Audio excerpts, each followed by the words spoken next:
Hello दोस्तों, तो स्वागत है आपका ध्येय अचीवर नर्सिंग की इस अमेजिंग प्लेटफॉर्म पे। आज हम बात करने वाले हैं नर्सिंग एप्टीट्यूड के टॉप 50 क्वेश्चन के बारे में, जो कि आपके हर साल एग्जाम में आता ही आता है। चाहे जिस एग्जाम में, जिस भी एग्जाम में आपका नर्सिंग एप्टीट्यूड होता है, उस सब एग्जाम में आपका ये आता है। और 10 मिनट का शो ये होने वाला है, यानी 10 मिनट से आपका होना है। 10 मिनट में आपको ये 50 क्वेश्चन करवा दिए जाएंगे, यानी आपको एमसीक्यू फास्ट तरीके से करवाए जाएंगे, जिससे आपको ज़्यादा से ज़्यादा एमसीक्यू हो पाए। इस सीरीज में लगभग आपको 1000 से ज़्यादा नर्सिंग एप्टीट्यूड के केवल क्वेश्चन करवा दिए जाएंगे। इससे बाहर से आपका एक भी क्वेश्चन नहीं आएगा, सारा का सारा क्वेश्चन यहीं से आने वाला। तो बस आपको क्या करना है, 10 मिनट इस वीडियो को अच्छे से देखना है और हर एक का जो है, हर एक आंसर का कमेंट जरूर करना है। तो चलिए आगे बढ़ते हैं और एक एक करके शुरू करते हैं। अगर आप चैनल पर नए हैं तो चैनल को सब्सक्राइब कर लीजिए, क्या, क्योंकि ऐसी इंफॉर्मेटिव वीडियो आपको और कहीं नहीं मिलेगी, ऐसी जानकारी वाली और इतना बढ़िया से आपको कम समय में ज़्यादा एमसीक्यू और कहीं पे नहीं मिलने वाले हैं। तो अगर आपने अभी तक नहीं किया सब्सक्राइब तो सब्सक्राइब जरूर कर लीजिएगा। चलिए आगे बढ़ते हैं और एक एक क्वेश्चन को देखते हैं। तो निम्नलिखित में से कौन सा जीवाणु जनित रोग है, यानी इसमें से कौन सा आपका जो है जीवाणु जनित रोग है, यानी जीवाणु से, यानी बैक्टीरियल डिजीज कौन सा है, वो आपसे पूछ रहा है। तो इन्फ्लुएंजा हो गया, ट्यूबरकुलोसिस हो गया, डेंगू हो गया, मीजल्स हो गया। यानी इन्फ्लुएंजा हो गया, क्षय रोग हो गया, डेंगू हो गया या खतरा हो गया। तो जल्दी से कमेंट करके बताइए इसमें से कौन सा ऑप्शन सही है। जल्दी से कमेंट कीजिए।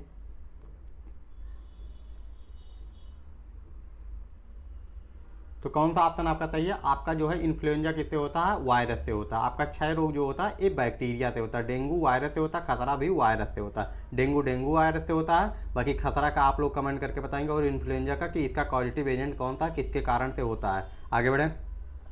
अगला हमारा क्वेश्चन है, polio is called by which type of micro organism, यानी पोलियो किस प्रकार के सूक्ष्मजीव से होता है। जीवाणु से, विषाणु से, कवक से, प्रोटोजोआ से। बैक्टीरिया, वायरस, फंगी या प्रोटोजोआ, किससे होता है। जल्दी से कमेंट करके बताइए कि पोलियो आपका किससे होता है।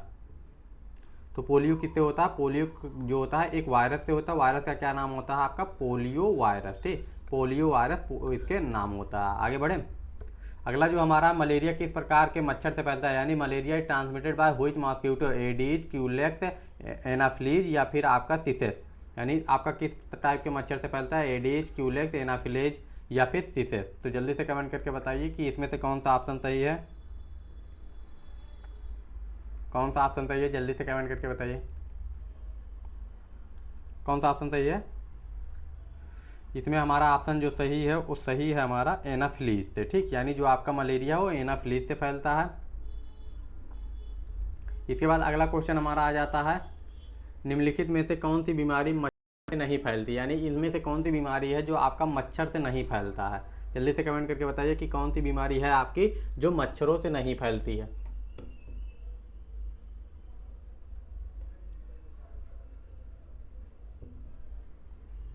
जल्दी से कमेंट करके बताइए कौन सी बीमारी है जो मच्छरों से नहीं फैलती है।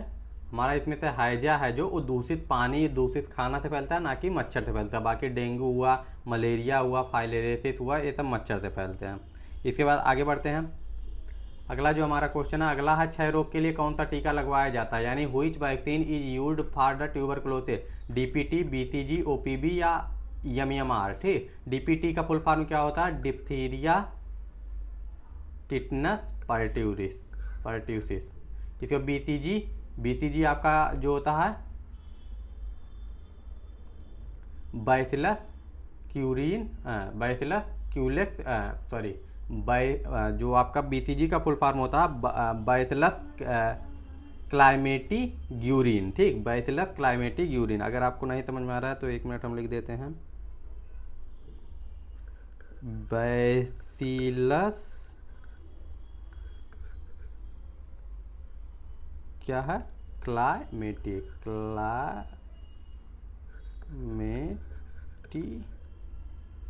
ग्यूरिन।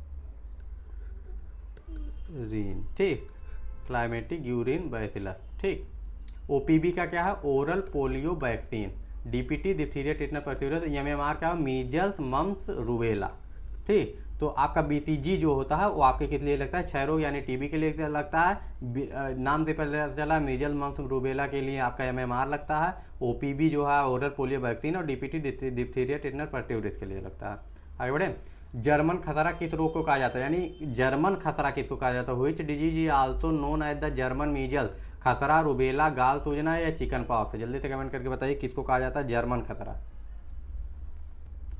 तो किसको कहा जाता है? रूबेला को जो है वो जर्मन खसरा के नाम से जाना जाता है।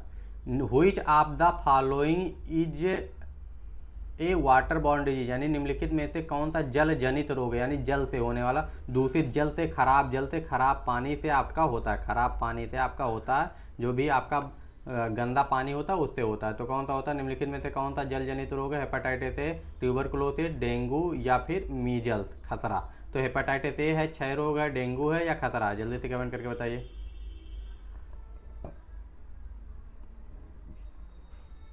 तो जल जनित रोग इसमें से कौन सा है आपका? हेपेटाइटिस ए है। क्षय रोग बैक्टीरिया से होता है, ठीक।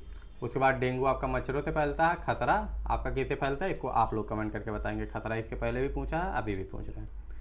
तो इसके बाद कोविड-19 का कारण बनने वाला कारक क्या है, यानी what is the causative agent of the कोविड-19?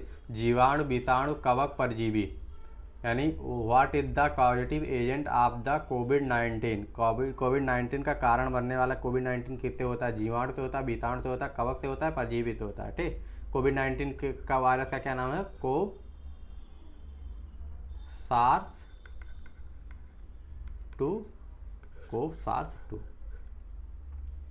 तो आपका जो है बैक्टीरिया, जीवाणु, विषाणु, कवक, परजीवी, तो इसमें से किससे होता है? हमारा वायरस से होता है। जो आपका कोविड-19 है वो वायरस जनित रोग, वायरस से होने वाली बीमारी है। इनमें से कौन सी बीमारी वैक्सीन से रोकी नहीं जा सकती, यानी इनमें से कौन सी बीमारी जो है वैक्सीन से रोकी नहीं जाती, या किसकी वैक्सीन नहीं है? टिटनस की नहीं है, HIV एड्स की नहीं है, हेपेटाइटिस बी की नहीं है, टाइफाइड की नहीं है? तो जल्दी से कमेंट करके बताइए इसमें से कौन सी नहीं है।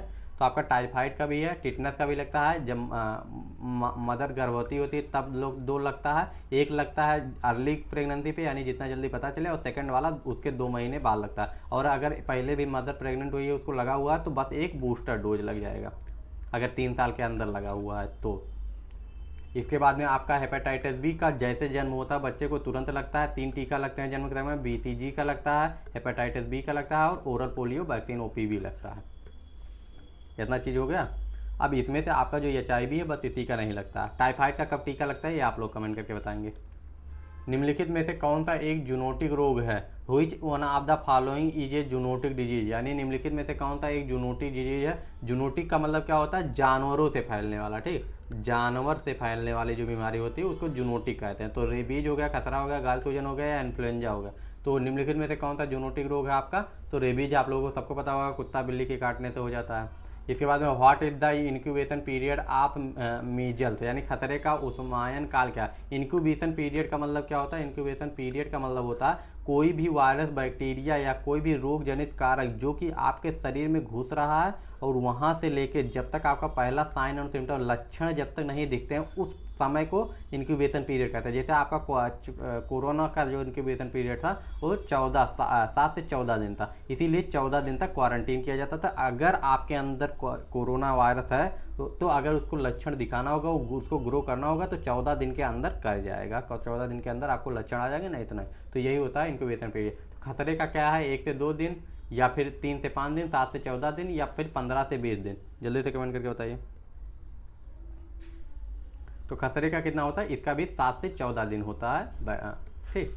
इसके बाद में साल्मोनेला टाइफी किस रोग का कारण है? नाम से पता चला, साल्मोनेला टाइफी नाम है, और disease in cause the salmonella typhi. Salmonella typhi हैजा, टाइफाइड, पेचिस या क्षय रोग। तो नाम से पता चला आपका टाइफाइड के का कारण होता है। आगे बढ़े। निम्नलिखित में से कौन सा एक प्रोटोजोआ जनित रोग है, यानी प्रोटोजोआ से होने वाले इसमें से कौन सी बीमारी है? कुष्ठ रोग, डेंगू, अमीबियासिस या इन्फ्लुएंजा। यानी अमीबियासिस होता है ये प्रोटोजोआ से, या फिर डेंगू होता है, लेप्रोसी होता है, यानी लेप्रोसी जिसको आप कहते हैं, या फिर इन्फ्लुएंजा होता है, कुष्ठ रोग। तो आपका कौन सा हो गया इसमें से? आपका अमीबियासिस जो अमीबा से होता है, यही आपका जो होता है, क्या होता है? Caused by the protozoan Entamoeba histolytica. Entamoeba histolytica से आपका होता है, जो कि एक प्रोटोजोआ होता है। HIV वायरस अफेक्ट हुई सिस्टम ऑफ द बॉडी, यानी HIV वायरस शरीर के किस प्रणाली को प्रभावित करता है? जल्दी से कमेंट करके बताइए। पाचन तंत्र, परिसंचरण तंत्र, प्रतिरक्षा तंत्र या श्वसन तंत्र। HIV वायरस जो होता है आपके शरीर के किस जो है तंत्र को प्रभावित करता है? शरीर के किस प्रणाली को प्रभावित करता है? Digestive system, circulatory system, immune system या रिस्पायरेटरी सिस्टम। तो digestive system, circulatory system, immune system या रिस्पायरेटरी सिस्टम। तो किस तंत्र को प्रभावित करता है? आपका प्रतिरक्षा तंत्र को प्रभावित करता है, ठीक। यानी C ऑप्शन आपका सही है। निम्नलिखित में से कौन सा संक्रामक रोग नहीं है, यानी हुई of the following is not a communicable disease. मधुमेह, क्षय रोग, इन्फ्लुएंजा, हेपेटाइटिस, यानी डायबिटीज, ट्यूबरकुलोसिस, इन्फ्लुएंजा या हेपेटाइटिस, इसमें से कौन सा आपका जो है संक्रामक रोग नहीं है। संक्रामक रोग का मतलब क्या होता है, अगर एक व्यक्ति बीमार है तो उससे दूसरा व्यक्ति भी इन्फेक्टेड हो सकता है, तो उसे कहते हैं हम संक्रामक रोग। यानी अगर ए बीमार है तो ए अगर ए से बी में फैलने का चांस जो होता है वो संक्रामक रोग होता है। तो इसमें से कौन सा नहीं है, क्षय रोग नहीं है, इन्फ्लुएंजा नहीं है, हेपेटाइटिस नहीं है, मधुमेह नहीं है। तो आपका डायबिटीज जो होता है ये आपका जो है क्या होता है, संक्रामक रोग नहीं होता है। बाकी तीनों आपके संक्रामक रोग होते हैं, यानी कम्युनिकेबल डिजीज होते हैं। इसके बाद में what is the vector of dengue fever, dengue बुखार का वाहक क्या है। एडीज मॉस्किटो है, एडीज मच्छर है, एनाफ्लेज मच्छर है, मक्खी है, सैंड फ्लाई है।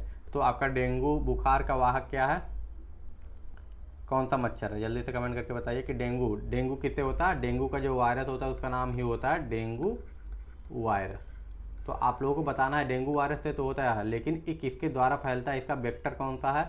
एडीज मच्छर है, एनाफ्लेज मच्छर है, मक्खी है, सैंड फ्लाई है। जल्दी से कमेंट करके बताइए। तो कौन सा है, एडीज मच्छर के द्वारा फैलता है, ऑप्शन ए आपका सही है। इसके बाद आगे बढ़ते हैं, रिंगवर्म किसके कारण होता है, जीवाणु, विषाणु, फंगस या फिर प्रोटोजोआ। यानी ringworm is called by the, ringworm किसके कारण होता है, जीवाणु, विषाणु, फंगस या प्रोटोजोआ। जो रिंगवर्म होता है आपका किसके कारण होता है, बैक्टीरिया, वायरस, फंगी या प्रोटोजोअन के कारण होता है। जल्दी से कमेंट करिए, बताइए रिंगवर्म आपका किसके कारण होता है, 17वें का आंसर दीजिए। तो किसके कारण होता है, रिंगवर्म जो होता है वो आपका फंगल इन्फेक्शन होता है, यानी फंगस के कारण आपका होता है, दांत खाद खुजली वाले में आता है। Chicken pox is called by which virus, chicken pox किस वायरस से होता है, हार्पिक सिम्प्लेक्स से होता है, बेरीसेला जोस्टर से होता है, ह्यूमन पैपिलोमा से होता है या इप्स्टीन बार से होता है। तो आपका जल्दी से कमेंट करके बताइए कि आपका चिकन पॉक्स किसके होता है। चिकन पॉक्स के वायरस का नाम क्या, बहुत ही इंपॉर्टेंट है, याद नहीं होता है जल्दी से, तो इसको आप लोग नोट भी कर सकते हैं। चिकन पॉक्स किसके कारण आपका होता है, जो आपका बैरीसीला जोस्टर होता है इसी के कारण होता है। इस बैरीसीला जोस्टर जो है इसी के कारण होता है, ऑप्शन बी आपका सही है। काला आजार ही ट्रांसमिटेड बाय, काला आजार किससे फैलता है, सैंड फ्लाई, मच्छर, मक्खी या पिस्सू से। जल्दी से कमेंट करके बताइए कि काला आजार का जो वेक्टर कौन सा होता है। काला आजार का वेक्टर, ठीक, वेक्टर अलग होता है, कॉजेटिव एजेंट अलग होता है। यानी कॉजेटिव एजेंट मतलब कौन सी चीज़ है जो बीमारी कर रही और कौन सी चीज़ फैला रही है वो वेक्टर होता है। तो मच्छर, मक्खी ये सारे वेक्टर होते हैं, और कोई भी वायरस हुआ, डेंगू वायरस हुआ या कोई वायरस जो हुआ वो आपका कॉजेटिव एजेंट होता है। तो काला आजार इज ट्रांसमिटेड बाय, काला आजार किससे फैलता है, सैंड फ्लाई से, मच्छर से, मक्खी से, पिस्सू से। जल्दी से कमेंट करके बताइए। तो सैंड फ्लाई जो होता है ये आपका काला आजार जो है उसको फैलाती है। इसके बाद which vaccine is given at the birth, यानी जन्म के समय कौन सा दिया जाता है, डीपीटी, बीसीजी, एमएमआर या टाइफाइड। अभी हमने बताया है 3 वैक्सीन आपको दी जाती है, कौन कौन सी दी जाती है, जल्दी से कमेंट करके बताइए। उसमें से एक वैक्सीन का नाम यहाँ पे है, तीनों का नाम हम बता रहे हैं। एक थी आपका हेपेटाइटिस बी थी, एक था ओरल पोलियो वैक्सीन।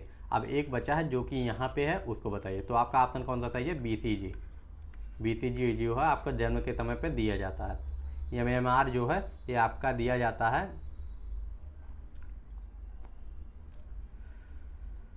कब दिया जाता है, 9 से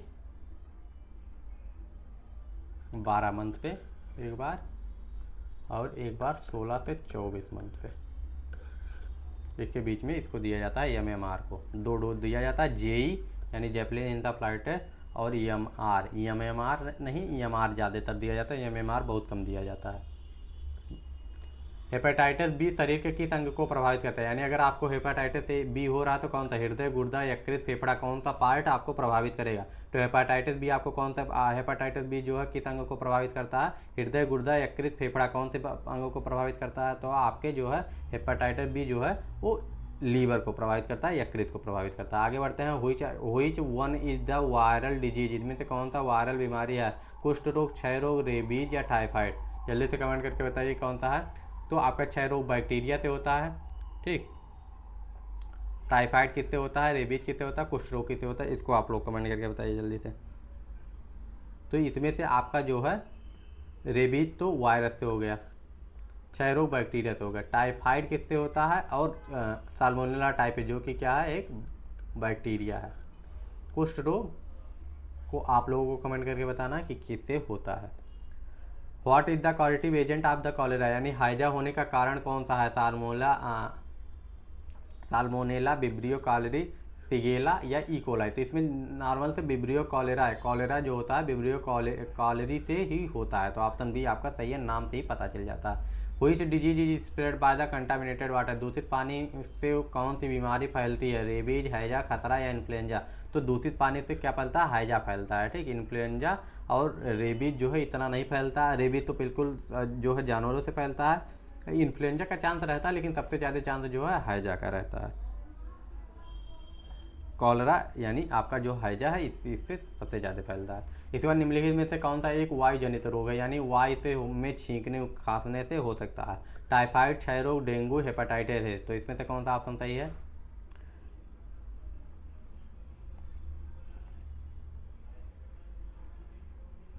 तो आपका जो क्षय रोग होता है एक खांसने छींकने से दूसरों को फैल सकता है, इसीलिए रोगी से उचित दूरी और मास्क वगैरह पहने रहना चाहिए।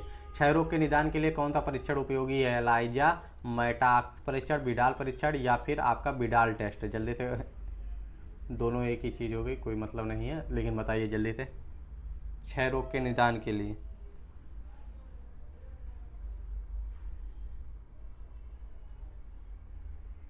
तो क्षय रोग के निदान के मैंटॉक्स परीक्षण जो होता है सबसे ज़्यादा जरूरी होता है, ठीक, रट लीजिए। हुई डिजीज ही characterize by the Koplik spots, यानी कोपलिक धब्बे किस बीमारी में दिखाई देते हैं, गाल सूजन यानी मम्स जो होता है, या मीजल्स, खसरा, रुबेला में या टाइफाइड में। जल्दी से कमेंट करके बताइए। तो आपका जो है किस में दिखाई देता है, आपका मीजल्स में दिखाई देता है। आगे बढ़े।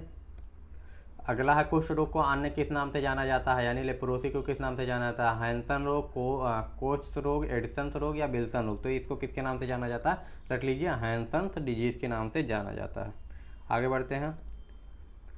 HIV का संचरण किस प्रकार से होता है, HIV जो अगर किसी को हुआ तो आप में कैसे वो फैल सकता है, वायु से फैलता है, दूषित भोजन से, संक्रमण रक्त और शरीर द्रव्य से, मच्छर काटने से। तो आपका किससे फैलता है, ब्लड एवं बॉडी फ्लूइड से फैलता है, यानी ब्लड के संपर्क में आने से या बॉडी फ्लूइड के संपर्क में आने से या फिर आपका जो है सेक्सुअल कांटेक्ट में आने से फैल सकता है। Which of the following is included in the national immunization three, राष्ट्रीय टीकाकरण कार्यक्रम में इनमें से कौन शामिल है, रेबीज टीका, BCG, इन्फ्लुएंजा वैक्सीन या कोविड-19। तो राष्ट्रीय टीकाकरण में इसमें से कौन सा शामिल है,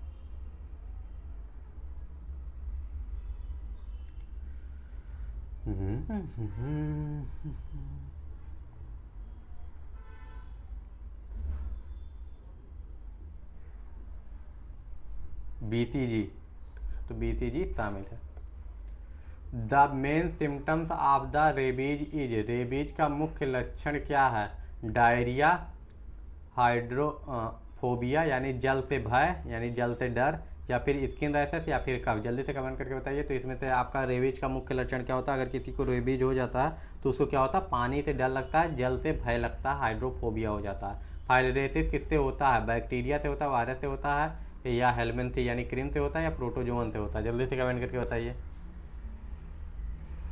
किससे होता है फाइलेरियासिस। 32 का आंसर जल्दी से कमेंट करके बताइए। तो आपका फाइलेरियासिस जो होता है क्रीम से होता है, हेलमेंथी से होता है।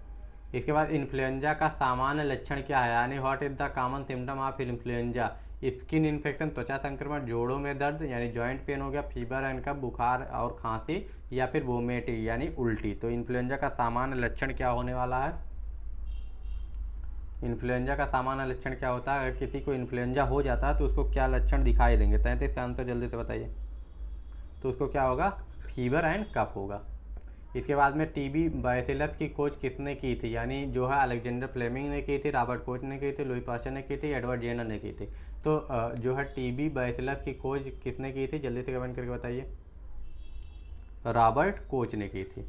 इसके बाद में चिकन पॉक्स किसके माध्यम से फैलता है, chicken pox spread through the, किससे फैलता है, मच्छर के काटने से, यौन संपर्क से, बूंदों से या दूषित भोजन से, यानी ड्रॉपलेट से फैलता है, कंटामिनेटेड फूड से बनता है, मॉस्किटो बाइट से फैलता है, सेक्सुअल कॉन्टैक्ट से फैलता है, ड्रॉपलेट से फैलता है। तो चिकन पॉक्स किसके माध्यम से फैलता है, ड्रॉपलेट से फैलता है। सामान्य सर्दी किसके कारण होती है, यानी common cold is called by the जीवाणु, राइनो वायरस, कवक, प्रोटोजोन। तो आपका राइनो वायरस जो होता है इसके कारण आपका सामान्य सर्दी जो आपको नॉर्मली सर्दी होती है वो फैलता है। इसके बाद yellow fever is transmitted by, यानी पीला बुखार किससे फैलता है, एडीज मच्छर से, मक्खी से, क्यूलेक्स मच्छर से या सैंड फ्लाई से। तो जल्दी से 37 का आंसर बताइए। तो येलो फीवर किससे फैलता है आपका, एडीज मच्छर जो होता है उससे फैलता है। आगे बढ़े, निम्नलिखित में से कौन सा विषाणु से नहीं होता, यानी कौन सा आपका जो है बैक्टीरिया वायरस से नहीं होता, खसरा, गाला सूजन, टाइफाइड या रूबेला। इसमें से कौन सा आपका वायरस से नहीं होता है, तो टाइफाइड जो है ये आपका वायरस से नहीं होता है। ठीक, आगे बढ़े, प्लेग किसके द्वारा फैलता है, यानी आपका जो है the disease plague is transmitted by, plague किसके द्वारा फैलता है, मॉस्किटो के द्वारा, जू के द्वारा, चूहे के द्वारा या फिर मक्खी के द्वारा। तो ये सबसे ज़्यादा किसके द्वारा फैलता है, रैट के द्वारा, यानी आपका रैट फ्लीज यानी चूहे के पिस्सू के द्वारा, चूहे के जो छोटे छोटे बच्चे होते हैं उसके द्वारा फैलता है। यानी जापानी इंसेफ्लाइटिस किसको प्रभावित करता है, जापानी इंसेफ्लाइटिस जो कि आपके यूपी के पूर्वांचल एरिया में, जो कि गोरखपुर हुआ, इधर गोरखपुर रीजन में आपका ज़्यादा फैलता है। तो ये आपको किसको प्रभावित करता है, यकृत को, फेफड़े को, मस्तिष्क को या हृदय को। तो ये किसको प्रभावित करता है, ब्रेन को। ऑप्शन सी आपका सही है। इसके बाद में आ जाता है अगला क्वेश्चन। अगला क्वेश्चन है पल्स पोलियो अभियान किस रोग के लक्षित करता है, खसरा, हेपेटाइटिस, पोलियो, मलेरिया। तो नाम से ही पता चला कि पोलियो के लिए है पल्स पोलियो प्रोग्राम। इस बार गाल सूजन का कारण कौन है, यानी आपका हुआ मम्स का कारण कौन है, मम्स वायरस है, इन्फ्लुएंजा वायरस है, राइनो वायरस है, एडिनो वायरस है। तो इसमें से कौन सा ऑप्शन सही है, मम्स वायरस जो होता है इससे फैलता है। किस बीमारी को पेरोटिड ग्रंथियों में सूजन होती है, गाल सूजन, खसरा, रूबेला, डिप्थीरिया। किस बीमारी में पेरोटिड ग्रंथियों की सूजन होती है, पेरोटिड ग्रंथियां जो होती हैं उनमें उनमें जो है स्वेलिंग होती है। किस बीमारी, मम्स में, मीजल्स में, रूबेला में या डिप्थीरिया में। तो किस में होती है आपका, मम्स में होती है। ठीक, डीपीटी वैक्सीन इज प्रोटेक्टेड, तो डिप्थीरिया, टिटनस, पर्ट्यूसिस। ठीक, diphtheria, tetanus, pertussis option A सही है, इसको रट लीजिए एकदम। यानी हुई disease is diagnosed using the Widal test, यानी बिडाल परीक्षण में किस रोग की पहचान होती है, टाइफाइड होता है या फिर क्षय रोग होता है, मलेरिया होता है या हैजा होता है। जल्दी से कमेंट करके बताइए। ऑप्शन ए जो है आपका टाइफाइड सही है। बिडाल टेस्ट जो होता है किसके लिए होता है, टाइफाइड के लिए। कोविड-19 स्प्रेड थ्रू किससे होता है, आपका वायुजनित वायुवाहित बूंदें यानी एयर ड्रॉप्स से होता है। सी ऑप्शन आपका सही है। अब आपका इसमें से कौन सा यौन संचरित रोग है, तो गोनोरिया है या फिर हैजा है, इन्फ्लुएंजा या क्षय रोग है। तो इसमें से आपका कौन सा है, गोनोरिया जो है आपका किससे होता है, क्षय रोग जो होता है खांसने छींकने से हो जाता है, हैजा दूषित पानी से हो जाता है, इन्फ्लुएंजा आप लोग कमेंट करके बताए होंगे पहले, आप लोग देख लीजिए। ठीक, और गोनोरिया सेक्स से होता है यानी सेक्सुअल कॉन्टैक्ट में आने से होता है। निम्नलिखित में से कौन सा एक वाहक जनित रोग है, यानी किसी वाहक से होता है, डेंगू, मलेरिया, रेबीज या पीला बुखार। जल्दी से कमेंट करके बताइए। जो रेबीज होता है वो आपका एक वाहक जनित रोग होता है, क्योंकि वो जानवरों से फैलता है। Which bacterial disease affect the lungs, कौन सा एक जीवाणु जनित रोग फेफड़ों को प्रभावित करता है, क्षय रोग, टाइफाइड, हैजा, डिप्थीरिया। यानी कौन सा जीवाणु जनित रोग फेफड़ों को प्रभावित करता है, तो आपका क्षय रोग करता है, टाइफाइड करता है, हैजा करता है, डिप्थीरिया करता है। तो फेफड़ों को कौन सा, क्षय रोग यानी ट्यूबरकुलोसिस आपका करता है। इसके बाद लास्ट क्वेश्चन आज का हमारा 50वां क्वेश्चन है, पुराना ज्ञात संक्रमण रोग कौन सा, निम्नलिखित में से कौन सा पुराना ज्ञात संक्रामक रोग कौन सा है, लेप्रोसी, मलेरिया, खसरा, रेबीज। तो पुराना कौन सा है इसमें से, सबसे पुराना कुष्ठ रोग है। तो अगर आपको कोई भी दिक्कत होगा, कोई भी होगा तो कमेंट करके पूछ लीजिएगा। मिलते हैं नेक्स्ट वीडियो में। Bye bye, take care and Jai Hind.